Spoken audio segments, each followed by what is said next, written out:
Direito Administrativo na folga, série Fica a Dica. Eu sou professora Ana Mendes, mestre em Ciências Jurídicas Sociais, 22 anos de serviço público. Aprenda com quem faz. Vamos lá, gente, ó, a dica de hoje é especial, não tanto pelo tema, mas dia do professor, domingão, né, também tem dica, tá? Então, tô aqui nesse clima de montanha, com as flores aqui, barulhinho de água, barulho de passarinho, trazendo essa dica para os senhores, tá? A mente tem que estar boa, também tem que tirar a folga. Vamos lá. Dica número 70, dentro de editais licitatórios, fase de habilitação. Dispensa dos documentos de habilitação pelo regime anterior, né, que a gente referencia a Lei 866, mas em outras legislações, e pela 14.133. Quais são as hipóteses legais, efetivamente o que mudou e quais os entendimentos do Tribunal de Contas da União que são relevantes para o tema? Vamos lá. Bom, lembrando que a habilitação está no artigo 27, inciso 3º, que ele elenca os tipos de habilitação possíveis na Lei 866, e cada uma delas vai sendo abordada entre o artigo 28 até o artigo 31, tá? A dispensa dos documentos de habilitação possíveis pela Lei 866 está regulada no artigo 32, parágrafo 1º e parágrafo 7º, que nós vamos ler aqui agora. Vamos lá. Poderá ser dispensada no todo ou em parte, nos casos de convite, concurso, bens de pronta entrega e leilão. E no parágrafo 7º está lá que também poderá ser dispensada, no todo ou em parte, para a contratação de produto para pesquisa e desenvolvimento, desde que pronta entrega ou um valor previsto da linha A do inciso 2º do caput do artigo 23. Que a diferença. Bom, como que isso fica na 14.133? O artigo 62 elenca os tipos de habilitação. E do artigo 63 até o 69, cada um desses tipos de habilitação ele vem sendo tratado como nós podemos acompanhar nas aulas anteriores, tá? A dispensa dos documentos de habilitação está regulada no artigo 70, inciso 3º, que nós vamos ler agora. Dispensada total ou parcialmente nas contratações para entrega imediata, contratações em valores inferiores ao quarto limite para dispensa e licitação das compras em geral e nas contratações de produto para pesquisa e desenvolvimento até o valor de R$300 mil. Vejam que na 14.103 ela já juntou o parágrafo 1º e o parágrafo 7º, que estava previsto lá no artigo 32 da 866 e acrescenta uma novidade. Então, para organizar a mente, vamos ver agora um quadro comparativo para organizar lá. Então, a primeira coisa, a habilitação pode ser dispensada no todo ou em parte. É o que prevê a literalidade das duas normas, tanto o regime jurídico anterior como na 14.133. Nós vamos ver aí alguma polêmica que existe sobre esse dispensa no todo ou total, tá? A 866, ela vai trazer modalidades que isso pode se aplicar. Convite, concurso e leilão. Tá? A 14.133, ela já não fala sobre a modalidade, tá? Ela foca no objeto, no limite de valor. A 866, ela libera a dispensa de documentos de habilitação para bens para pronta entrega. E isso permanece na 14.133. Eu estou descendo na tabelinha. Vejam que a 866, ela não fala da dispensa de baixo valor. Inciso 1º e 2. Ela libera convite, né, que é a primeira modalidade ali de licitação e vai subir no rigor, mas ela não fala daquilo que está muito abaixo do convite, que é aquele limite de até 10% do valor do convite. E aí nós vamos ter que ver o entendimento do Tribunal de Contas da União, tá? A 14.103, ela já deixou um mecanismo legal prevendo algo semelhante, que é contratações com valores inferiores a um quarto do limite para a dispensa de licitação na contratação em geral. Ou seja, ele se refere ao artigo 75, inciso 2º, com valor de R$ 57.208,33, ou seja, R$ 14.302,08, tá? Não é aquela referência de valor que existia na 866, que atualmente são 17.600. É um quarto desse valor. E esses valores da 14.133, eles são atualizáveis anualmente através de decreto federal. Então, tem sempre que estar atualizando essa continha, tá? Então, a 14.133, ela já traz para a legalidade essa possibilidade que não estava prevista na 866 e vinha sendo equacionada através de jurisprudência administrativa das Cortes de Contas e do posicionamento dos regulamentos internos das administrações, tá? Bom, fechando essas hipóteses, nós temos na 866 a possibilidade de dispensar documentos de aplicação para produtos para pesquisa e desenvolvimento. Duas condicionantes. Pronta entrega, uma, e aí não depende de valor. Ou até contratações que tenham valor até o previsto na linha A, inciso 2º, artigo 23, caput, ou seja, o limite do convite. 176 mil atualmente, tá ok? Bom, como que isso fica na 14.133? Não tem mais essa previsão de pronta entrega, ou seja, se você tiver uma entrega diferida, parcelada, também vai poder para produto de pesquisa e desenvolvimento, mas ele coloca um teto que vai englobar todos, pronta entrega e parcela, que é o quê? Atualmente, R$ 343.249,96. Eu digo atualmente porque isso era 300 mil, já foi atualizado e anualmente isso vai ser atualizado, esse valor vai sendo corrigido, tá ok? Bom, temos que ver algumas questões polêmicas e algumas diferenciações. Então agora eu vou entrar um pouquinho aí em cada tipo de habilitação, no que os senhores têm que prestar atenção. Vamos lá. Dispensa da regularidade técnica e econômico-financeira. Eu lembro, senhores, nós já vimos aqui que isso está previsto no artigo 37, inciso 21, que as licitações é a forma através da qual a administração pública vai fazer contratações de obras, serviços, compras e alienações, tá? Assegurando a igualdade, mas que essas concorrências, essas licitações, somente permitirão que sejam feitas exigências de qualificação técnica e econômica indispensáveis à garantia do cumprimento do objeto. Isso significa, como nós vimos lá especificamente na habilitação, que vocês vão verificar a complexidade do objeto. Se houver justificativa para solicitar mais exigências, os senhores vão incluir no edital, tá? Mas se o objeto for simples, uma coisa de prateleira, muito usual, uma coisa que não tem tanta necessidade de apresentar atestados de capacidade técnica, uma coisa que vende muito, né? Por exemplo, liquidificador, uma coisa muito comum, micro-ondas, será que realmente tem necessidade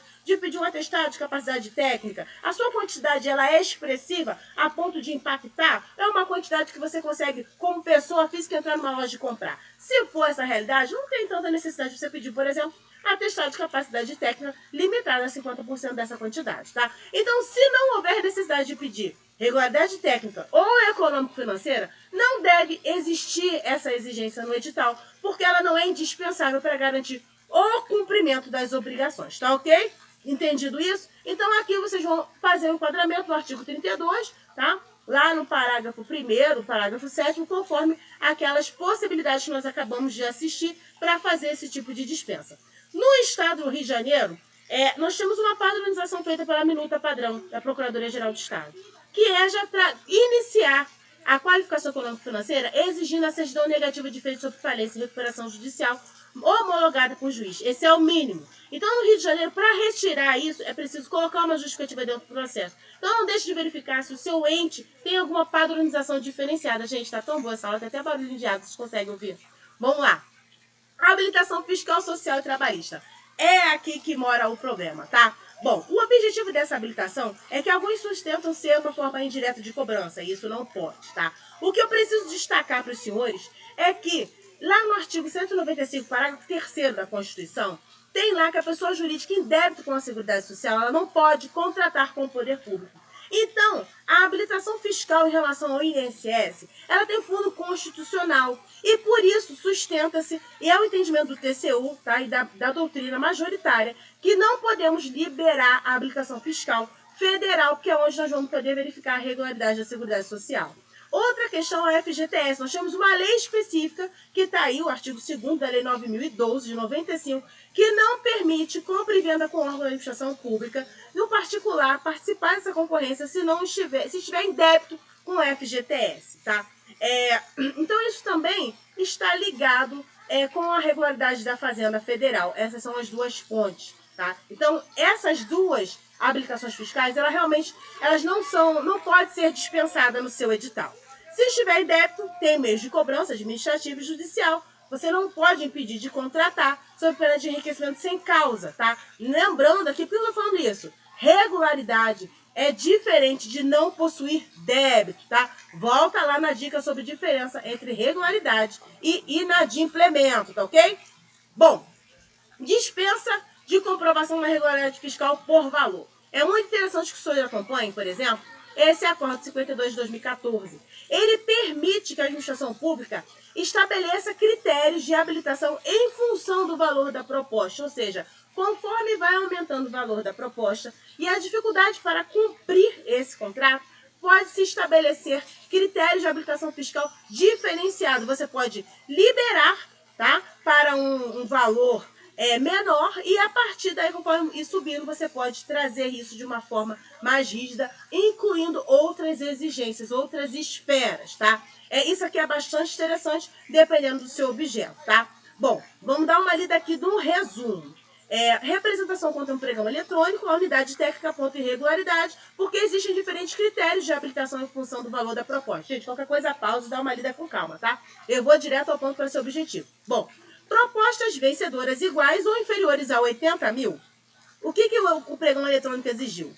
Regularidade com a Fazenda Nacional, Seguridade Social e Fundo de Garantia por Tempo de Serviço. Ou seja, aquilo que não pode ser dispensado, que a doutrina entende que é obrigatório sempre, tá ok? Propostas superiores a 80 mil, além dessas, dentro do subitem 9.2, o edital pedia regularidade fiscal em relação à fazenda estadual e municipal e a qualificação econômico-financeira, tá? Então houve um questionamento dizendo que isso não havia respaldo no 866, que era um tratamento desigual, mas ao final foi aprovado e lá no final a ideia que é sustentada é o princípio da isonomia, no sentido de tratar igualmente os iguais e desiguais, igualmente os iguais e de forma desigual aqueles na medida em que se desigualam, né? Para poder fazer uma equidade, um juízo de equidade, né? Trazer de fato um equilíbrio material. Lembrando que esse valor de 80 mil está relacionado com a micro e pequena empresa, não é, gente? Bom, então isso aqui é um histórico para os senhores guardarem, é uma possibilidade que pode se adequar à realidade dos senhores e é diferente, bastante interessante, por isso que eu trago aqui. Outra coisa, vamos acompanhar as decisões porque tem ventos de mudança. Mas eu já vou lembrando que uma decisão ou outra isolada não faz jurisprudência, tá ok? Então eu trago aqui o acordo 1661 de 2011, tá? Que ele diz o seguinte em relação à Fazenda Federal. E aí na Fazenda Federal isso está bem pacificado. A comprovação da regularidade fiscal na Fazenda Federal, se refere ao artigo 29, inciso 3º da 866, poderá ser dispensada no caso de contratações realizadas mediante dispensa de licitação, no artigo 24, 1 e 2, ou seja, baixo valor. Lembra que eu falei que tinha que ver o TCU? Se você está na União, então você pode usar esse acordo, isso está bastante pacificado. Embora o Tribunal de Contas, né, ele goste de cobrar, sim, a regularidade fiscal para baixo valor e contratações diretas, tá? Bom, lembrando que nunca se aplica para a Seguridade Social, tá? E na dúvida, gente, pede a regularidade fiscal completa, orienta os seus fornecedores a tirar as documentações, tá? Deixa para dispensar a regularidade estadual ou municipal em casos excepcionais. Pelo menos faça uma tentativa, dê ampla divulgação. E aí, se não conseguir contratar, você consegue fazer uma justificativa baseada, por exemplo, nesse acordo que já é bastante pacificado na União, ou se você está usando uma verba da União, tá ok? Bom, outra coisa, acordo 2024. A administração pode motivar o afastamento da exigência de comprovação da regularidade fiscal perante a Fazenda Estadual ou Municipal nos casos de dispensas de habilitação. Tá ali a fundamentação. É mais uma decisão nesse sentido e mais recente. E o acordo 2185 de 2020, também mais recente, ele diz que o artigo 29 da 866 não exige prova de regularidade fiscal perante Fazenda Municipal quando a licitação é realizada por órgão federal com recursos da União. Vejam que aqui já é um entendimento, né, que eu citei na última aula, professor Marçal de Filho, em relação ao órgão que faz a licitação, tá? Então, são ventos de mudança que estão trazendo aí, incorporando outras teorias que nós já vimos aqui, mas são decisões isoladas, não saiam executando isso por aí. O mais seguro é pedir a regularidade fiscal completa, e aí, se você não estiver conseguindo contratar, comecem a trazer isso como motivação para poder fazer o afastamento da regularidade fiscal e contratar. Os senhores também vão achar acordos falando sobre isso, a importância de ter a contratação para suprir a administração pública. Bom, eu sou a professora Ana Mendes, vejo na folga aqui do Dia do Professor, estou aqui com os senhores gravando a dica com todo carinho, com barulhinho de água, canto de passarinho, flores, tá? Sigam a gente no Instagram, @prof.anamendesoficial. Se inscreva aqui no canal do YouTube, deixe sua dica, o seu comentário e até a próxima. Não deixe de recomendar aí se você gostou. Aprenda com quem faz. Fica a dica.